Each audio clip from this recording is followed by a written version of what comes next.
what to do when your organization grows so fast that you can't keep up with delivering research insights.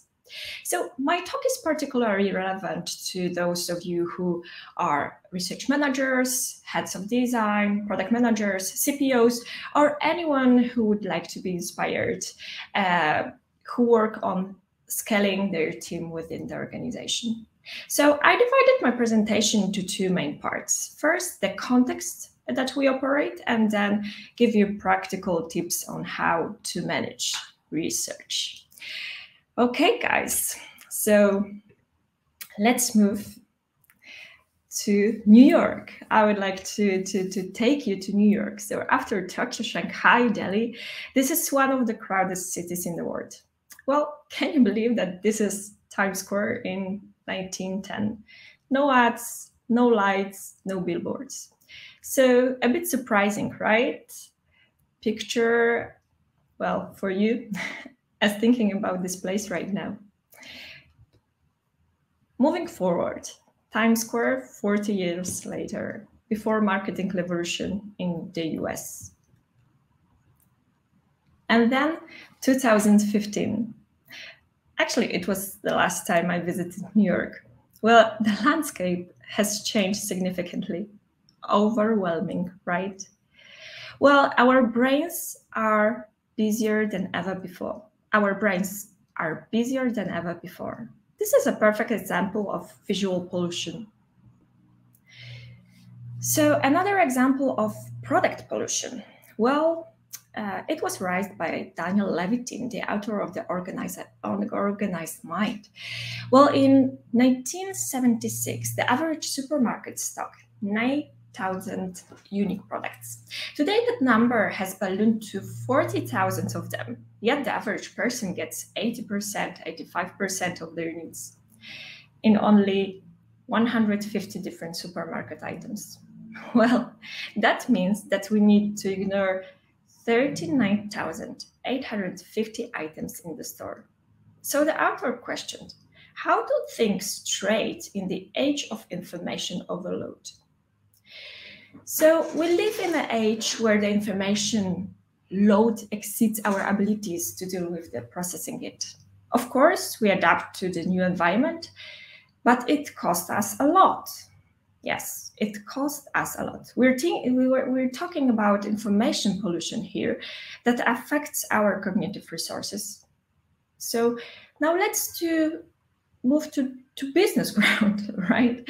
So let me give you some context. The discovery-driven innovation companies now rely on involve an unprecedented number of choices, from big go, no-go gates that govern which ideas are pursued to countless decisions about how to conduct experiments, what data to collect, how to interpret findings, and how to act on them. But in companies that are just learning to experiment, too many decisions are made ineffectively or informed by past experience and narrow perspectives. As a result, critical risks aren't identified, and bad ideas hang around forever. So companies grow and become more complex. Let's take, for example, Allegro. Allegro, the company I work for, grew from a startup to one of the largest e-commerce websites in Europe, in the world actually. To give you a better look at it, in 2003, the millionth customer registered to the account of Allegro. And today, each month, 20 million customers visit our platform. This is equivalent to 80% of all internet users in Poland. So we deal with the enormity of data that surround us today. And the role of UX is to keep businesses as simple as it can be. The role of researchers, in turn, is to deliver qualitative knowledge out of this noise made by too much data. The better the data and knowledge based on them, the more confidently we make business and product decisions. And because we live in the time where we make many decisions, the demand for knowledge is real and substantial. But more demand doesn't need to be linked to more supply. What the conclusion can we draw from this? Well, we should ask ourselves if we really need to develop extended teams and generate an infinite amount of information. So we're facing two challenges here. How to maintain the pace of scaling research competencies in the organization, and how to ensure good quality information when there is a lot of uncertain data. So starting from how to develop and scale research competencies. I guess you're asked yourself the same question. I'd like to look at this in a bit more detail. So let me introduce you to the research maturity model. Yes, this is a reference to the overall UX maturity model presented by Nielsen-Norman Group. So in this chart, you see the following stages of thinking maturity about the role of research in an organization. Starting from a place where there is no research at all, although I hope there is no such businesses anymore, to a level where research has a significant impact. A novelty in this model is the impact of research on business transformation, not only on its strategy. I hope you see yourself here much in half, but this also means that you face the challenge to deliver actionable insights to many places in your organization. Indeed, scaling and building the team depends on what level you are now and the goal you want to set for the future. So much for point one. Now let's move to the second challenge. Do we need more data? Well, we definitely want it to lower risk of our decision-making process. Having more data certainly increases the accuracy of any model, but in fact there comes a stage where even adding infinite amounts of data cannot improve any more accuracy. This is what we call the natural noise of data. What we need here is to ensure quality of data and manage it properly. While looking for solutions to our challenge, I came up with the idea of cognitive economy. Well, research economy is a set of activities that aid in determining how resources, people, processes, materials are allocated. This approach not only helps to tackle with limited research resources in fast-growing companies, but also to reduce information overload and deliver the high quality of data. The visible measure here is also the reduction of cost and time. Well, if you look at it more closely, you will notice there are several surprising action points to take to make research more economic. I strongly recommend and encourage you to think big, but also small, in a small steps. What we can do here and now while managing the team. Well, I've grouped tips how to think and act the spirit of research economy around these three branches. So this is the following: reduce noise, less waste planning, and knowledge recycling. Well, take a look at the context in which you operate. Find opportunities that will help you better organize your team's cooperation with the environment, right? And second, less waste planning. That follow the process in your team. See what can be more agile. So the third one is knowledge recycling. See how you can better use the knowledge you already have. Maybe it's not worth doing more research and allocating resources to it. I'll go on to highlight what I see as the main points of each group of activities. So let's start with reducing noise of knowledge. Reduced knowledge takes us to the first question: how to make better decisions with less data. Well, let me introduce you the data diet approach. Starting with a problem-finding mindset. With your team, think of critical questions about the problem in order to fully understand its complexity. How do you understand the problem? What are its causes? What assumptions does your team have? Once you have a better view of the problem, you can move forward to a disciplined data search. So this was the point one. Once you've defined the problem and the data you need, you must use that information effectively. Integration lets you analyze how your problem and data fit together, which then lets you break down your hidden assumptions. You need to choose the right framework for you. And this was the second step. And the third step is exploration. At this point in the process, you may have some initial ideas or solutions based on your integration model. Allow exploration, discuss the direction that are most fruitful. And then at the end, as researchers do, test. Use your superpowers of critical thinking to consider feasibility and correct for overreach. Well, answer yourself a question: under which types of situation will the solution fail? So this model can help you to send your data on diet. And second tip around this bunch of tips: find out about all the sources of your knowledge in your organization and create a specialization map. Well, make sure you know what you can expect from each other and name what you can give. So think about it like this: we all work together to deliver the best-in-class knowledge. Well, this leads us directly to the next point. I'd like to think about the significance of this figure here. Save yourself time to communicate and collaborate with different audience. So what we do in practice. First step is to set a territory map. You have it in front of you in this slide. This is an extremely helpful framework that sets all the stakeholders into 2 dimensions. Well, first is interest or engagement, and second is power/impact. So have a look at it.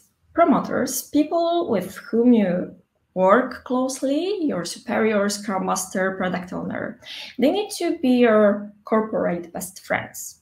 And latent stakeholders with a greater power, but have less direct interest in an engagement, like your C-level. You need to attract their attention and meet their needs here. So a very interesting group is defenders. This group is actually the group that is more, well, surprising for you. They are engaged, but they do not make decisions directly related to your product. It can be your, for example, sales department. Keep them up to date. And apathetic or better lethargic, not engaged, with no impact, but you never know when they will help you to solve some problem you will meet, like your IT support team when you want to implement a new research tool. Well, next step is to fine-tune your research and analysis to a given audience. I'd like to draw attention to upper half of this chart. Promoters make sure to systemize work with this group, provide them with tactical and operational data that they can use in their activities. Well, latents, this group requires a completely different way of communicating. This can be your CEO who needs a brief and concise information. Maybe it's more detailed information here. And at the bottom of this chart, you can find defenders will inform them about the most important insights. And apathetic, I always find among this group research enthusiasts. and inform them from time to time of any valuable and helpful materials. And the last tip is to run learning phase before starting. Well, this is your research process. Discovery, explore, test, listen. You know it, right? But before you start launching your research process, think what you can learn first. Maybe there is some data that you already have. Maybe you need to talk to some other departments, or maybe you did some research before that you can use in the following. So think about the area you need to learn, or the new topic that needs to rise up.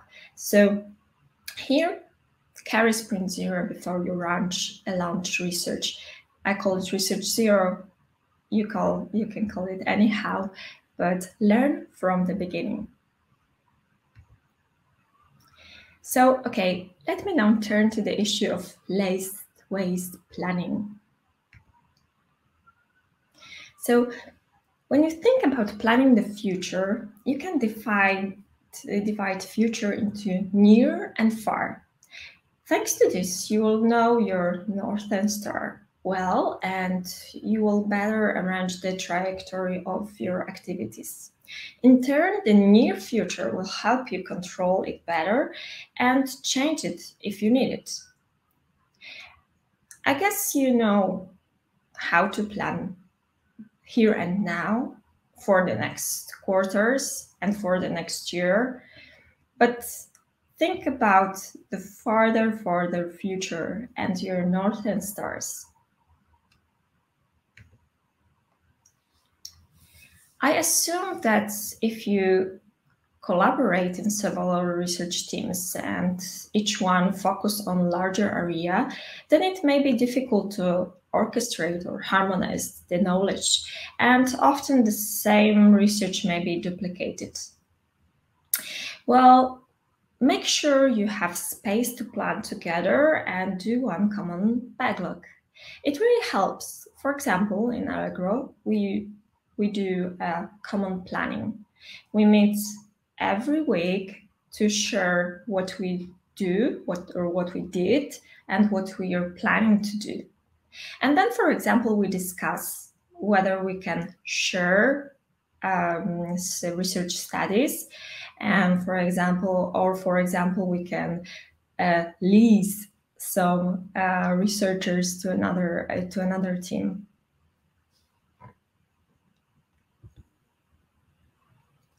And then, well, gain knowledge from the market.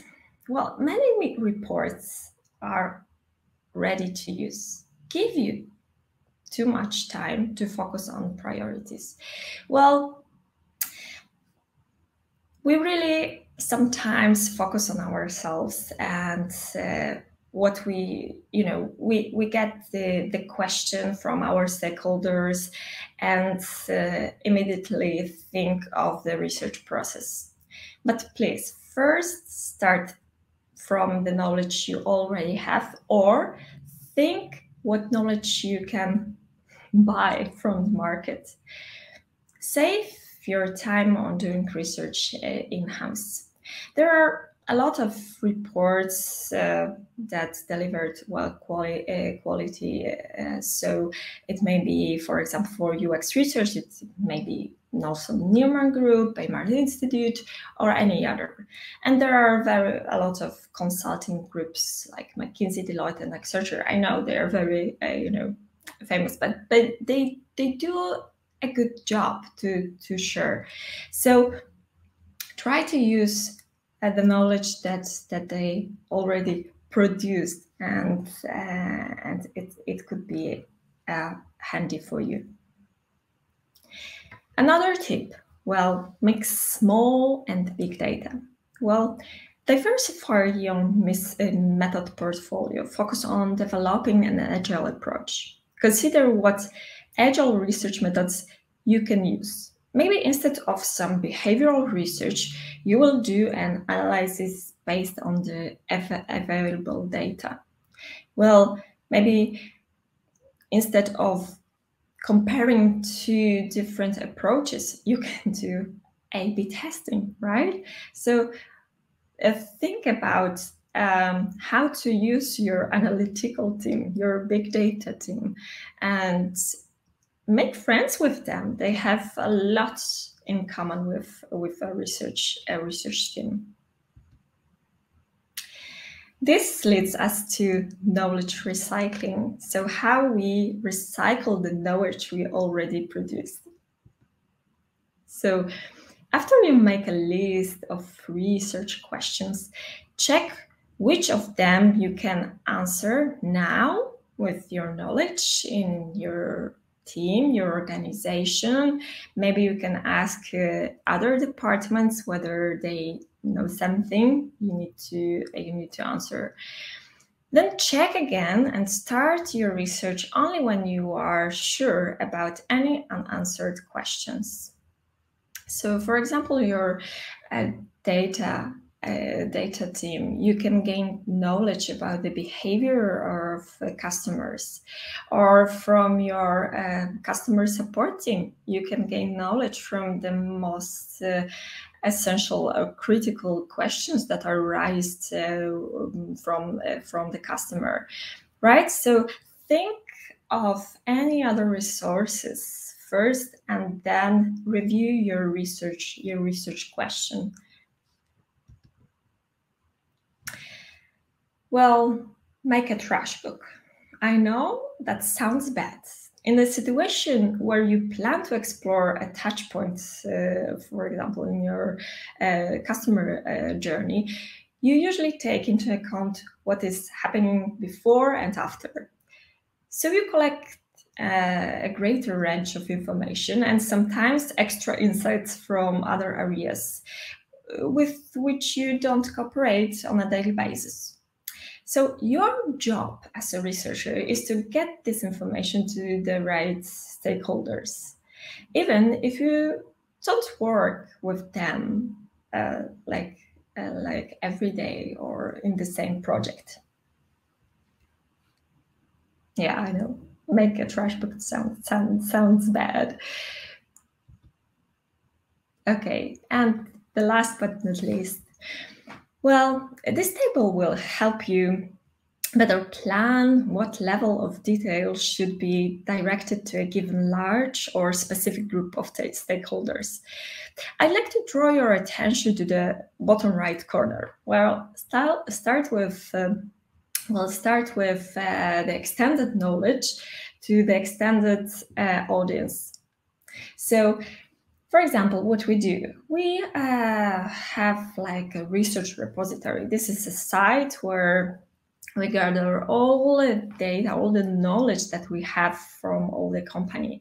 So all the sources in the organization, from the commerce team, customer support, product team, and so on. So if you search for any other, any question you have, you can find a lot of reports and a lot of knowledge that can support to answer this question.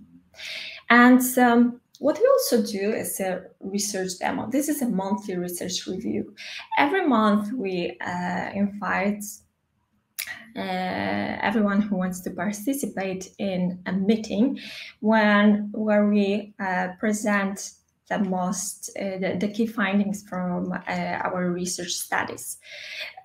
Well, everyone wants to participate, and well, this is a great idea for medium-sized companies. And another thing is that we send every month, or as well, we send a so-called research letter. So in this newsletter, we highlight the most significant and the most crucial research findings, and we invite everyone to the discussion. So, yeah, for the extent knowledge that we gain and for extended audience, this is a perfect fit. And let's take a look, for example, just opposites. When we want to present a detailed knowledge to a specific group of stakeholders, maybe it's your executive team or some area, business unit or whatever. Well, they requires executive summaries. So focus on key findings that can help them to make business decisions. This could be also deep dives meeting on one specific topics. This could be also a customer board meeting, well, we call it like this, where we gather all stakeholders and all interested people that make a decision on the future of customer journey. So here we discuss the most crucial findings and the crucial issues, and plan action points, how we can solve problems or how we can develop some ideas we raised during this question. And what we can do, for example, when we have a specific group of stakeholders and extended knowledge, well, we dedicate reviews for them, for example, via mail or short catch-ups. And for a group of extended group of stakeholders to present a detailed knowledge. Well, this is the situation, for example, where we present to our research findings to a group of product managers, like a community of product managers. So we do something like product insight review. Well, we discuss here issues around product, and we have like the annual UX study with findings, prioritized findings, and then we discuss whether the output of this research is fulfilled by our product actions or not. So adjust the detail of message to the organizational level. This is of course a topic of one-way communication. Well, this brings me to the end of my presentation talk with the final thought. Well, is zero waste really possible? Well, I'm afraid it's not. There is always something we can learn.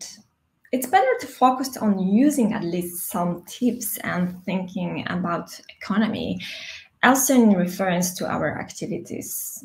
In my case, this is research. So let's protect our cognitive resources. And I will briefly summarize the main issues. Well, we first touched the context, which is cognitive overload. I think it's quite familiar for all of you. And then challenges for researchers in the organization. The first challenge is how to scale user research. And the second, how to ensure good quality of data. And then we move to solution, which is research economy. And at the end, I presented some tips and some action points that you can use, you can implement into your daily basis activities. Well, this is reduction of noise, less waste planning, and knowledge recycling. I hope it will be helpful to you as it is to me. And if there was just one thing I would like you to take from this presentation, this will be the term research economy. And if you have any questions you would like to ask, I'll be so happy to answer them right now. Thank you, guys. Thank you, Alina. Actually, we do have a couple of questions. There is one question from what cultural changes needed to be made in our organization to actually better manage knowledge? Well, as you saw from the UX maturity model, there are some stages that we need to climb at in the cultural change. So first, we need to have some kind of buy-in into organization. Well, our stakeholders from different levels, so our product managers that we work closely with, our directors and our exec team need to believe in what we're saying, but they will believe if we use the same language as business do. This is why I started. I earned my MBA and decided to take this journey to start thinking how to communicate, how to translate our research findings into business context. So I guess first, so there are two things on both sides. First, work on buy-in and show the value of customer research, and that's the first point. And the second is make a change in yourself, I guess. Start to communicate in a term of measures, of the principles, of the outcomes. What is the value of research to take the business to the next level? Yeah. Thank you. Actually, you already answered the second question, because the second question was how to get the buy-in, and what you said is what I support as well is to talk their language, basically. Yeah. If you talk to business, talk their language. If you would like, I will elaborate, because this it's yeah, like a never-ending story, right? This question, and my experience is that I joined a company which was like a small business, and now it grew to over 4,000 employees, and it was a local business. Now it's global business. So how to buy in? Well, I think it's like I mentioned before, it's speaking the same language. So we researchers need to focus not only on our great research, because I guess we do it pretty well, but we need to focus also on communication and thinking in the business terms. And the other thing is to to democratize research. So not only research, but also thinking as a researcher. So what we do, we also make some trainings for non-researchers to show them our way of thinking. So the other way, we also want to share our approach and our approach to the product development process. Yeah. I don't know if we have time for one more. And while I was listening, I actually thought of another question. Probably would be a long one, but I still would like to ask it. So it's my question. How do you approach the discovery of the gaps in the knowledge? What do you do to actually discover the gaps? Because you need to know what to research. Yeah, well, from the very beginning, I need to highlight that it's quite hard to cover for 100% all the gaps, right? But taking all those tips I've mentioned in my presentation might be helpful. I mean, starting from getting familiar with all the other departments in your company, because we need to make friends first, right? And get to know what others do and how we can share knowledge, and also save our energy for different actions. So this is the first step. And Discovery gaps. Well, I always say that we need to have like an umbrella on what we do. So we need to look at our research studies from a helicopter view. From time to time, we need to do like an extended, extended research that show us whether we are on the same page, on the same track. How we put together all the dots from the organization, because there are a lot of different models in companies. Sometimes, leading research, sometimes this is like one centralized team, or sometimes there are embedded researchers in product teams. But what we need to assure in any model we need to assure this broad perspective, this horizontal perspective on whatever we do. Thank you very much. Thank you very much, Alina.